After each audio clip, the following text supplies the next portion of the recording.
kasih Anda masih bersama kami di TVR Parlemen, dan tentunya pada siang hari ini kita akan membahas tema penting ya Fat ya, terkait dengan RAPBN tahun 2023 yang nantinya akan disampaikan oleh Presiden Joko Widodo dalam pidatonya di sidang bersama DPR dan juga DPD. Dan tentunya kita udah bersama narasumber kita pada hari ini, siapa aja Pak, tolong disebutin. Nah pemirsa, tentunya kita akan membahas terkait dengan APBN yang tema yang mungkin masyarakat juga belum terlalu mengerti secara detail ya, apa itu APBN dan sebagainya. Nah untuk itu kita tidak sendirian, di sini ada anggota Badan Anggaran DPR RI dari fraksi PDI Perjuangan untuk daerah pemilihan DKI Jakarta 2. Selamat siang Bapak Eriko Sotarduga, Pak. Selamat siang Bung Ya, Alfa, sehat. Mbak Elisa, sehat. Siap, dan juga selanjutnya ada pakar kebijakan publik yaitu Bapak Trubus Rahadiansyah. Selamat siang Bapak Trubus. Sehat Pak? Selamat siang Mas, sehat selalu Mbak. Siap, dan juga ada siapa lagi Elisa? Dan juga pemirsa, di sini kita sudah bersama dengan pengamat ekonomi Mas Fitra Faisal Hastiadi. Selamat siang Mas, sehat ya? Ya, selamat siang. Dan tentunya pemirsa, kita akan membahas terkait dengan RAPBN tahun 2023 yang nanti akan disampaikan Presiden Joko Widodo pada pidatonya. Tapi sebelum itu kita mungkin membahas dulu nih Pak, terkait tadi pagi kita sudah bahas agenda-agenda apa aja yang udah terjadi, yang udah dilaksanakan di komplek parlemen ini. Ya, baik. Dan juga tadi pada pidato Presiden pada pagi hari itu Pak Presiden sempat menyebutkan bahwa pembangunan IKN itu pemerintah masih menjadi fokus yang serius dan juga masih untuk menumbuhkan perekonomian di sana agar supaya juga mungkin tidak Jawa sentris ya, seperti itu. Nah mungkin saya minta tanggapan terlebih dahulu untuk dari Pak Eriko Pak terkait dengan apakah seoptimis apa Pak untuk di tahun 2023 ini pembangunan IKN ini sudah mulai bisa untuk dijalankan seperti itu Pak. Pak Eriko silakan Pak. Ya begini, Bung Alfa dan Mbak Elisa, juga Pak Trubus, Ya. Mas Fitra. Fitra. Ya, Mas Fitra. Ini saya sama Mas Fitra bukan janjian loh, dasinya sama-sama Dasinya sama. biru, tapi ini soal rasa itu. Wah, kan nah ini ternyata- Chemistry-nya sudah dapat ya Pak? Ternyata tidak kebetulan Tesnya sama gitu itu. loh, seperti itu. Dan saya yakin juga pendapatnya kurang lebih hampir sama. Setelah ini. Nah jadi begini, membangun IKN kan bukan sekedar membangun ibu kota. Ya.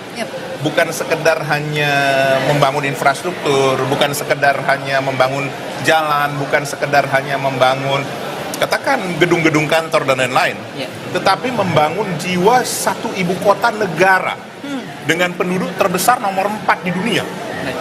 Tidak main-main. Dan kalau kita lihat sendiri, nanti Mas Trubus dan juga Mas Fitra bisa menyampaikan, itu seperti Brazil, ibu kotanya namanya Brasilia. Itu dirancangkan dari tahun 50. Dan sampai sekarang pun masih dalam tahap pembangunan dan belum pernah selesai secara utuh. Karena kenapa? Membangun ibu kota itu adalah membangun jiwa satu bangsa. Nah, soal anggaran, tadi kan ditanyakan soal anggaran. Ya. Apakah anggaran ada permasalahan? Tidak, kalau memang tidak ada permasalahan apa-apa. Ya. Oke.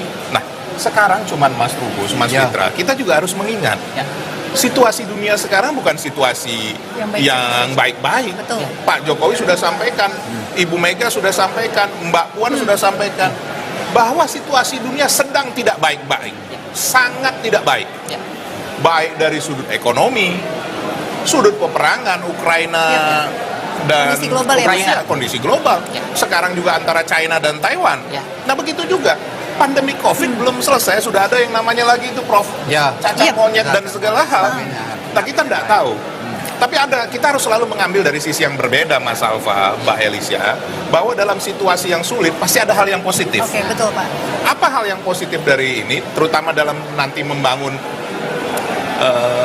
marwah bangsa, jiwa bangsanya di ibu kota yang baru ini, bahwa kita harus kembali ke jati diri kita. Bahwa ternyata Indonesia itu bangsa agraris. Bangsa juga yang mengutamakan kelautan. Kalau kita lihat dari sejarah, nah kita harus kembali ke sana. Nah, untuk itu ibu kota ini tidak bisa sekedar hanya kita mulai akhir tahun ini. Bisa. Apa masalahnya? Seperti itu. Tetapi apakah dengan membangun tahun ini kemudian tahun depan terus kemudian berhenti karena memang harus ada yang disesuaikan, kemudian tahun 2024 kita pindah ke sana dan melakukan upacara di sana, tetapi masih banyak hal yang harus juga dibenahi. Apakah harus seperti itu? Mungkin kita beralih dulu ke Pak Trubus, Pak. Ya.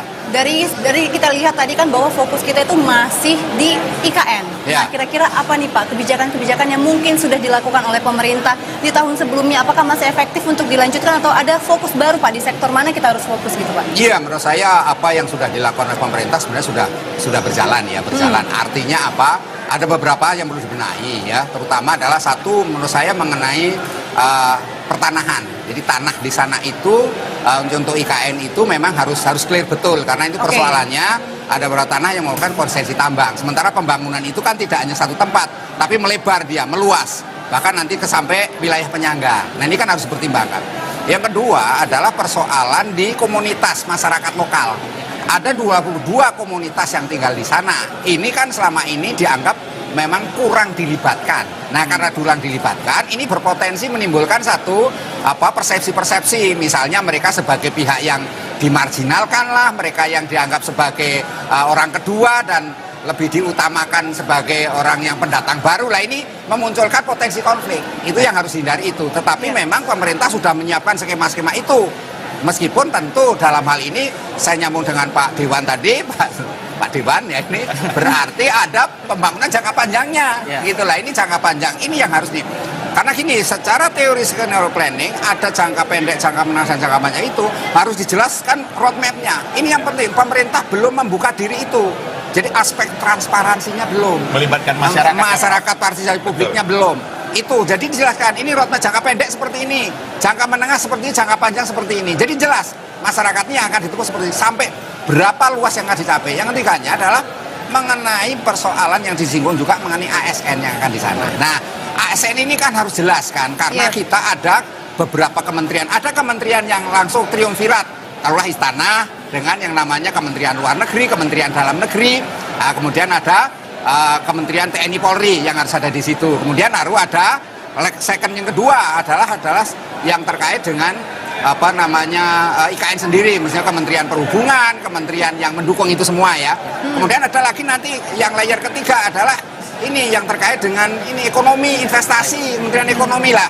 Ini semua kan pegawainya ASN-nya harus di-upgrade dulu. Baik. Karena ini ibu kota yang baru ini ada sistemnya digital. Semua digital. Karena itu layanan publiknya bersifat digital. Nah, disinilah kemudian nanti harus dipersiapkan secara matang agar tidak terjadi apa yang dinamakan dengan gap. Ya, baik. Ada layanan publik yang tidak optimal, muncullah persoalan-persoalan publik. Tuh, yang terakhir penting juga di dalam melihat ini persoalan publik adalah mengenai green economy. Ya. Pembangunan selama ini selalu dikatakan ini nanti semuanya akan tetap mengedepankan lingkungan. Ya. Kritik-kritik dari teman-teman pemerhati lingkungan mengatakan lingkungan akan tergerus, flora fauna akan tergerus, situasi akan menjadi rusak. Nah ini yang harus dijawabkan, artinya tantangan yang harus dijawab oleh pemerintah ketika membangun itu. Jadi nanti harus betul diperhatikan itu Mas. Jadi itu yang paling kunci di situ. Baik Pak Trubus, itu tadi Pak Trubus juga menyebutkan ada sektor ekonomi juga yang perlu diperhatikan ya Pak. Ya. Nah dari Mas Fitra sendiri Pak terkait dengan pembangunan IKN ini Pak. Tadi Pak Eriko juga sudah menyampaikan bahwa ada keinginan bahwa tahun 2024 itu sudah bisa untuk pelantikan presiden di sana. Nah, apakah dari sisi ekonomi ini IKN ini seperti apa Mas Fitra? Silakan. Iya. Jadi harus konsisten dong Mas, manggilnya Mas atau Pak? Mas Fitra, jangan Mas Pak. Oh ya. Enggak, ini walaupun beliau itu pakai dasi, itu masih muda. Oh iya. Konsistensi penting ya. Betul. Karena kata kuncinya betul Bang Eriko dan Pak Trubus, yang paling penting itu adalah konsistensi. Seberapa besar komitmen itu dia realisasikan di lapangan. Karena begini, Mas, sebelum kita bicara mengenai bagaimana ada nggak uangnya dan seterusnya, ada beberapa kedutaan besar di Eropa dan juga di Asia itu menghubungi tim saya. Ya. Mereka mau masuk ke IKN, tapi syaratnya adalah ini jelas nggak barangnya, gitu kan? Kalau misalnya memang pemerintah sudah fokus dan kemudian memberikan semacam jaminan bahwa ini akan dikerjakan, maka mereka akan masuk. Tapi kalau enggak, ya masih wait and see, gitu. Nah, dalam konteks itu juga kita juga harus melihat keseriusannya sampai di mana. Nah, ibu kota yang baru ini sebenarnya bukan sekedar ibu kota. Kalau kita bicara sekedar ibu kota, nanti jatuh-jatuhnya kayak Canberra. Itu isinya PNS semua. Mall jam 5 udah tutup, ya kan? Nah, tapi sekarang kita juga melihat bagaimana Pak Jokowi juga dalam pidatonya tadi juga menyampaikan bahwa ini bukan hanya buat ASN, tapi buat juga swasta dan juga kemudian dunia usaha. Itu semua harus melebur semua di sana. Nah, tinggal bagaimana caranya. Nah, tadi juga sempat disampaikan mengenai kondisi ekonomi. Kondisi ekonomi terkini, ya, terus terang ini kita bukan dalam konteks yang biasa-biasa. Ya, ini tadi Pak Jokowi juga sudah menyampaikan bahwa dunia tengah tertekan, tak terkecuali Indonesia. Dan oleh karena dalam konteks anggaran, kita juga harus cermat, gitu ya. Nah, setidak-tidaknya kalau kita lihat sampai di kuartal kedua, kuartal 1, kuartal kedua, kita mampu tumbuh 5,44%, Mas. Meskipun kalau kita bandingkan spending pemerintah tahun ini dan tahun sebelumnya, itu justru negatif. Nah, ini ada beberapa yang bilang, oh, kok pemerintah nggak serius nih untuk kemudian menjalankan roda perekonomian. Tapi di sisi lain saya melihatnya, loh, ini artinya ini sudah disapih, perekonomian kita sudah mampu berjalan mandiri. Agen-agen di sektor swasta sudah mampu bergerak. Dalam konteks itu kita bisa mampu untuk melakukan konsolidasi APBN. Uangnya dari mana? Tentu kita harus menunggu nih. Jadi kalau kita bicara prioritas kita sekarang, saya rasa ya kalau IKN mungkin belum sepenuhnya ke sana. Ya. Pemulihan ekonomi, gitu kan? Kalau kita bicara IKN, nanti dampak ekonominya di jangka menengah dan panjang. Di jangka pendek apa yang harus kita lakukan? Ya, sekarang ada kenaikan energi dan seterusnya yang mungkin pemerintah bisa kasih bansos, bisa kasih BLT karena di situ adalah yang fokus kita sekarang. Oke, Mas Fitra, ini menarik sekali. Tapi kita tahan dulu.